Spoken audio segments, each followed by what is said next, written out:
नमस्कार दोस्तों, आप सभी का एक नए वीडियो में स्वागत है। आज हम लोग जो यहाँ पे है, हमारा जो यूट्यूब चैनल है GK GS with Vikas YouTube channel, आप इसे यहाँ पे इस चैनल के माध्यम से हम आज भारत के भूगोल और इसमें जो है भारत की जो प्रमुख मिट्टियाँ है उनके बारे में यहाँ पे हम लोग समझेंगे।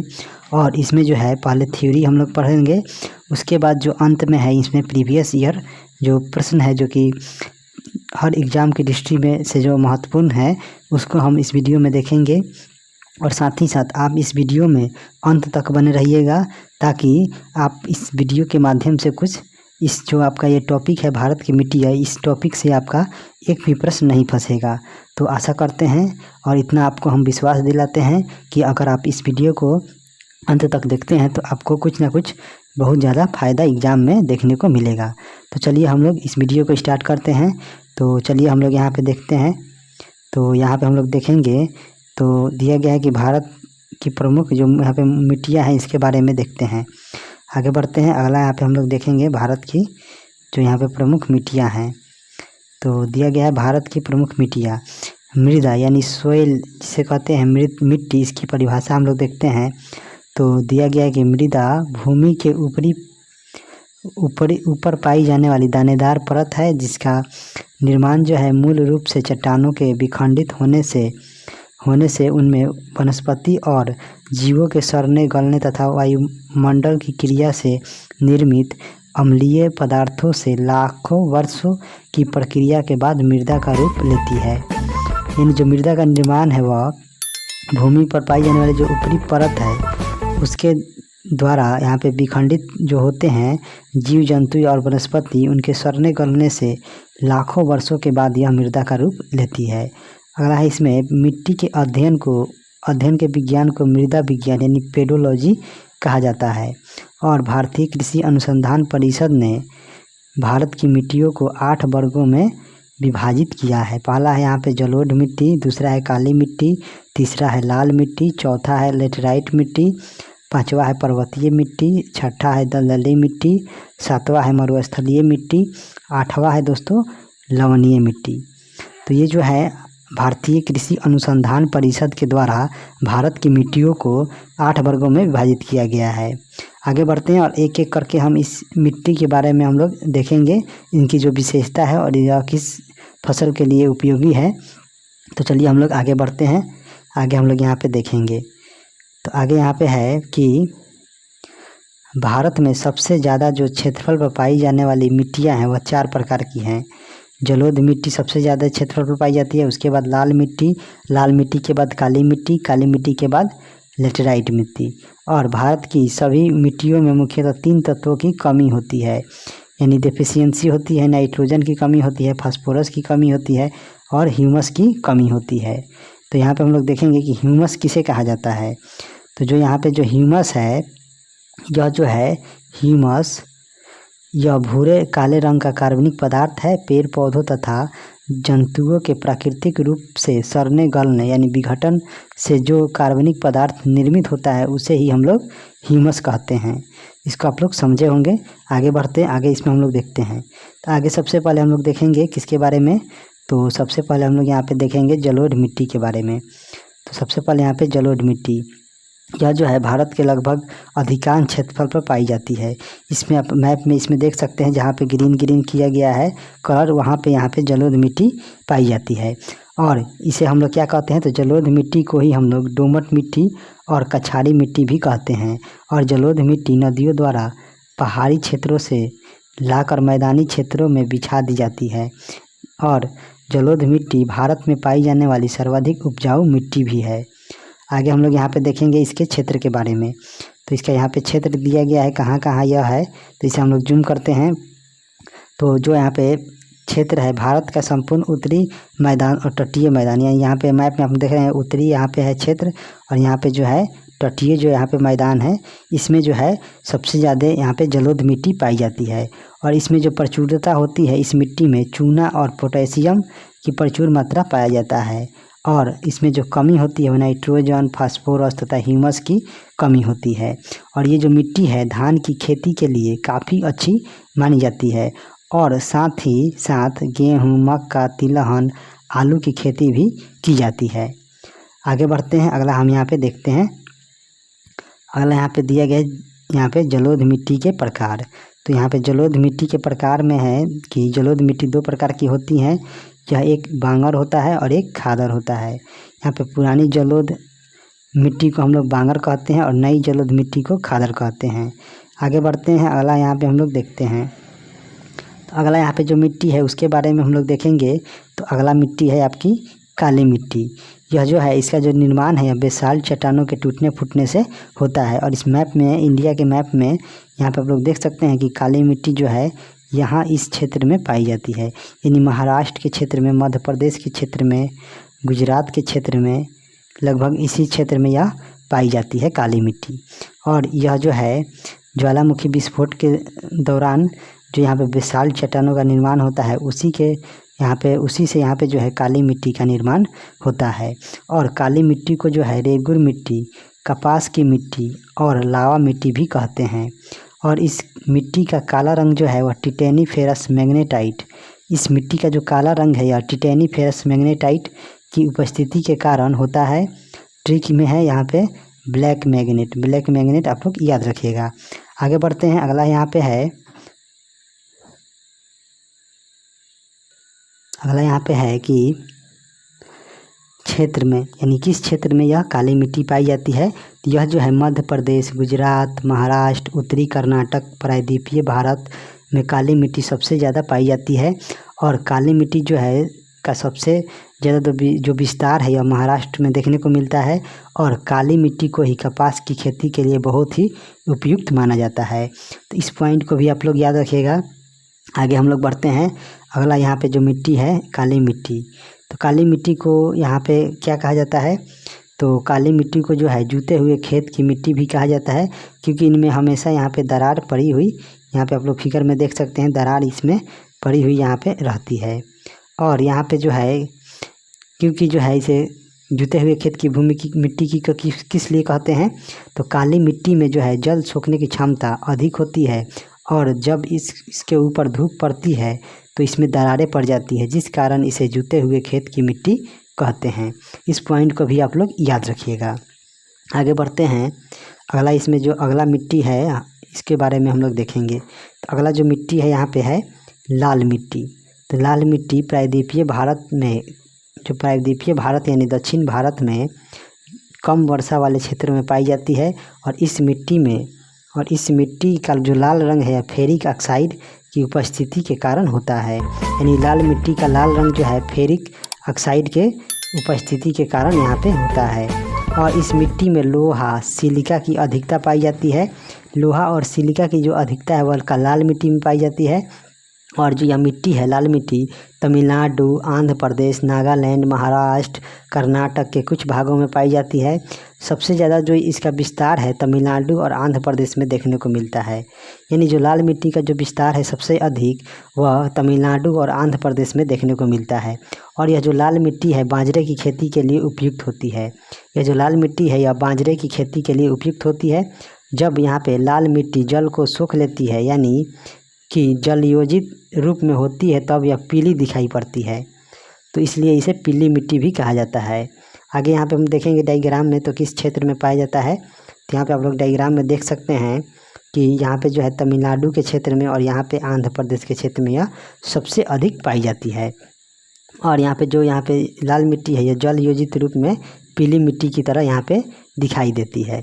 आगे बढ़ते हैं, अगला इसकी हम लोग यहाँ पे देखेंगे। अगला जो मिट्टी है हमारे, तो अगला मिट्टी है यहाँ पे लेटराइट मिट्टी। यह मिट्टी उस क्षेत्र में पाई जाती है जहाँ पर जो वर्षा है वह 200 सेंटीमीटर से अधिक वर्षा होती है और अत्यधिक गर्मी पड़े, तो इसे ही मखरली मिट्टी भी कहा जाता है, मखरली मिट्टी। इसको याद रखिएगा। लेटराइट मिट्टी जो है 200 सेंटीमीटर से अधिक वर्षा वाले क्षेत्र और जहाँ पे अत्यधिक गर्मी होती है वहाँ इस मिट्टी का विस्तार पाया जाता है। और इस मिट्टी को मखरली मिट्टी भी कहा जाता है। और इस मिट्टी में जो है लो ऑक्साइड और एल्युमिनियम की मात्रा भरपूर होती है।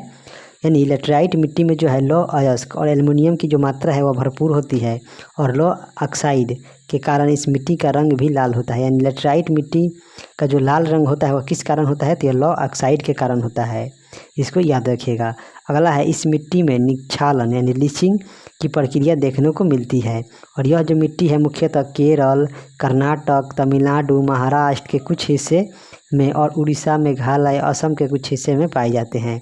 और जो यहाँ पे लेटराइट मिट्टी है इसका जो सबसे अधिक जो विस्तार है वह केरल में देखने को मिलता है। यहाँ पे जो लेटराइट मिट्टी है इसका जो सबसे अधिक जो विस्तार है यह जो है कहाँ देखने को मिलता है, तो यह केरल राज्य में देखने को मिलता है। तो इसमें हम लोग आप डायग्राम में आप यहाँ पे सीधा यहाँ पे देख सकते हैं। तो यहाँ पे जो है मेघालय के आसपास है और यहाँ पे जो है उड़ीसा के आसपास यह मिट्टी है, उड़ीसा, आंध्र प्रदेश, और यहाँ पे जो है सबसे जो अधिक है यहाँ पे यह केरल स्टेट में सबसे अधिक देखने को मिलता है। और लेटराइट जो मिट्टी है यह जो है चाय, कॉफ़ी, इलायची, काजू की खेती के लिए सर्वाधिक उपयुक्त होती है। और लेटराइट मिट्टी का उपयोग जो है ईंट बनाने में हम लोग करते हैं। लेटराइट मिट्टी का जो उपयोग है ईंट बनाने में किया जाता है। आगे बढ़ते हैं, अगला यहाँ पे हम लोग मिट्टी देखेंगे। तो अगला यहाँ पे जो मिट्टी है वह है लवणीय मिट्टी। यहाँ पे है लवणीय मिट्टी। जब मिट्टी की प्रकृति क्षारीय होती है और उसमें नमक की मात्रा बढ़ जाती है तो उससे लवणीय मिट्टी कहते हैं। और लवणीय मिट्टी को रेह, कलर, ऊसर मिट्टी के नाम से भी जाना जाता है। और भारत में इस मिट्टी का सबसे ज़्यादा जो विस्तार है वह गुजरात के कच्छ के रण में देखने को मिलता है। यानी जो भारत में लवणीय मिट्टी का सबसे अधिक जो विस्तार है यह गुजरात के कच्छ के रण में देखने को मिलता है। आप यहाँ पे डायग्राम में सीधा यहाँ पे देख सकते हैं। यह जो यहाँ पे मिट्टी है यह क्या है, तो यह जो मिट्टी है लवणीय मिट्टी है। आगे बढ़ते हैं, अगला इसमें हम लोग देखेंगे। तो अगला यहाँ पे मिट्टी है कौन सा, तो यहाँ पे है पर्वतीय मिट्टी। इस प्रकार की जो मृदा है इसका विस्तार जो है पर्वतों पर देखने को मिलता है। जहाँ पर हिमालय पर्वत का विस्तार है वहाँ पर इसी प्रकार की मिट्टी पाई जाती है। यानी जहाँ पे हिमालय पर्वत का जो विस्तार है वहाँ पे पर्वतीय मिट्टी सबसे अधिक पाई जाती है। और जो पर्वतीय मिट्टी का जो यहाँ पे विस्तार है वह जम्मू कश्मीर, लद्दाख, हिमाचल प्रदेश, उत्तराखंड, सिक्किम, अरुणाचल प्रदेश में देखने को मिलता है। और पर्वतीय ढालों पर सेब, नाशपाती, चाय की खेती की जाती है। आप यहाँ पे डायग्राम में देख सकते हैं, यहाँ पे रंगीन किया गया है। यहाँ पे जम्मू कश्मीर, लद्दाख, यहाँ पे हो जाएगा आपका हिमाचल प्रदेश, उत्तराखंड, और यहाँ पे क्या है तो उत्तराखंड, और यहाँ पे सिक्किम में पाया जाता है, और यहाँ पे हो जाएगा आपका अरुणाचल प्रदेश में यह देखने को मिलता है। इस प्रकार इसका यह विस्तार है। हिमालय के ही क्षेत्र में इसका विस्तार पाया जाता है पर्वतीय मिट्टी का। आगे बढ़ते हैं, अगला इसमें हम लोग देखेंगे। तो अगला एक मिट्टी है, इसका नाम है क्या, मरुस्थलीय मिट्टी। इस प्रकार की जो मृदा है नमी की कमी होती है, यानी मरुस्थलीय मिट्टी में नमी की कमी होती है। और इसका जो विस्तार है भारत में मुख्यतः राजस्थान, गुजरात, दक्षिणी पंजाब और दक्षिण हरियाणा में देखने को मिलता है। यानी यहाँ पे डायग्राम में आप देख सकते हैं, यहाँ पे गुजरात में है, राजस्थान में है, यहाँ पे दक्षिणी, यहाँ पे पंजाब है, और यहाँ पे दक्षिणी हरियाणा है। तो इसी क्षेत्र में यह जो मरुस्थलीय मिट्टी है इसका यहाँ पे क्षेत्र देखने को मिलता है। और मरुस्थलीय मिट्टी भूमि होने के कारण यहाँ पर जो है खाद्यान्न उगाना संभव नहीं है। और पर यहाँ पे जो है मोटा अनाज जैसे बाजरा, ज्वार और सरसों की खेती की जाती है। यानी मरुस्थलीय जो मिट्टी है इस क्षेत्र में होने, यानी गुजरात, राजस्थान और दक्षिण पंजाब और दक्षिण हरियाणा में होने के कारण यहाँ पे जो है खाद्यान्न फसल को उगाना संभव नहीं है। लेकिन इस मरुस्थलीय मिट्टी में यहाँ पे जो बाजरा है, ज्वार है और सरसों की खेती की जाती है। अगला यहाँ पे एक मिट्टी है जिसका नाम है दलदलीय मिट्टी। दलदलीय मिट्टी के बारे में हम लोग देखेंगे। तो दलदलीय मिट्टी का विकास जो है अत्यधिक वर्षा और वनस्पतियों के सड़ने के कारण होता है।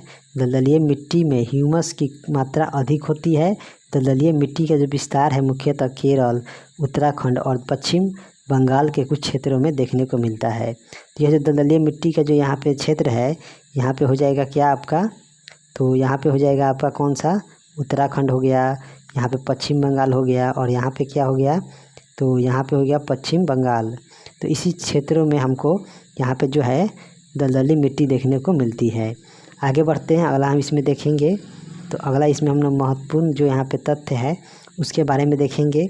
तो दिया गया है कि यहाँ पे एसिड कब तक होगा, तो एसिड का जो pH मान होता है द pH स्केल पर, तो एसिड जो होता है वह 0 से 7 के बीच में, और 7 पे जो होता है यह न्यूट्रल होता है।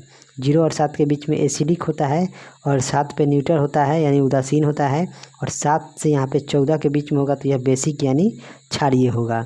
और मुख्यतः जो फसलों को उगाने के लिए भूमि का जो pH होना चाहिए लगभग 6 और 7 के बीच में होना चाहिए। आगे यहाँ पर देखते हैं हम अम्लीय मिट्टी।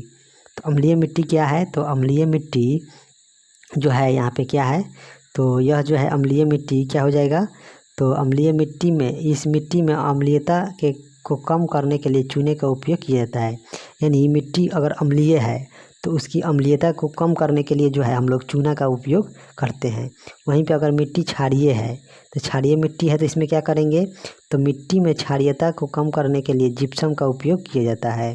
यानी क्षारीय मिट्टी में जो है क्षारीयता को कम करने के लिए जिप्सम का उपयोग करते हैं, वहीं अम्लीय मिट्टी में अम्लीयता को कम करने के लिए चूना का उपयोग किया जाता है।